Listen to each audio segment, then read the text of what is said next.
Mən Elbrus Bayramov. Bu mahnını şəhidimiz Əkrəm Abdullayevin xatirəsinə həsr edirəm. Allah şəhidlərimizi rəhmət etsin.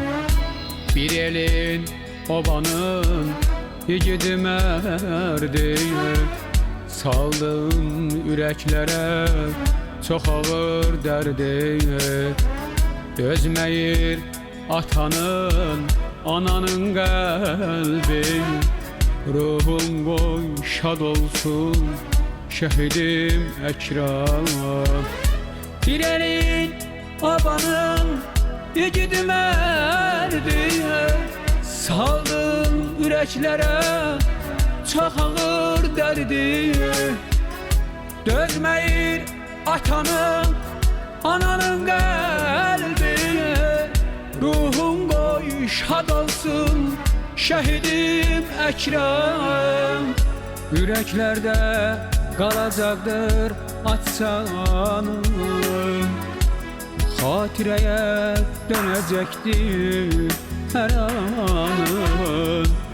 İnan ki yerlərdə qalmadı qanın, ruhun qoy şad olsun şəhidim Əkrəm.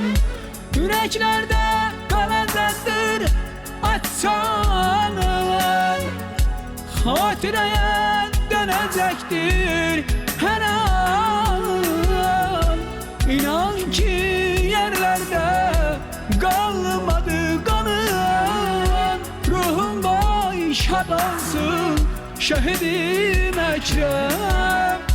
Ruhun qoy şad olsun şəhidim Əkrəm.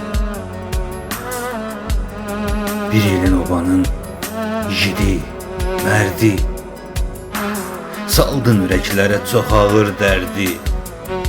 Dözməyir atanın, ananın qəlbi, ruhun qoy şad olsun şəhidim Əkrəm. Döyüşdə göstərdin böyük şücaət, qazandın hər kəsin gözündə rəğbət.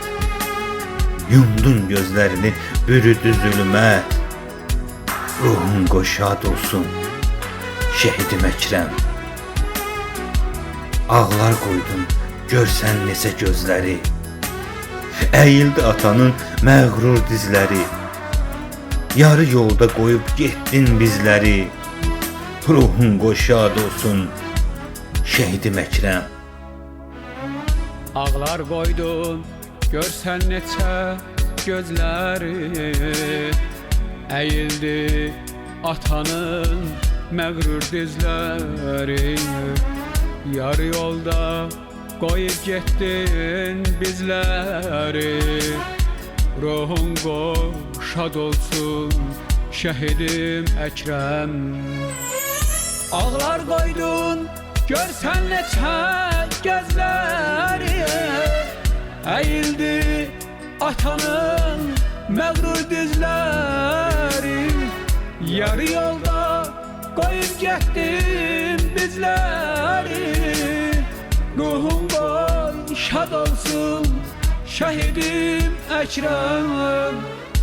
Ürəklərdə qalacaqdır atsanın, xatirəyə dönəcəkdir hər an.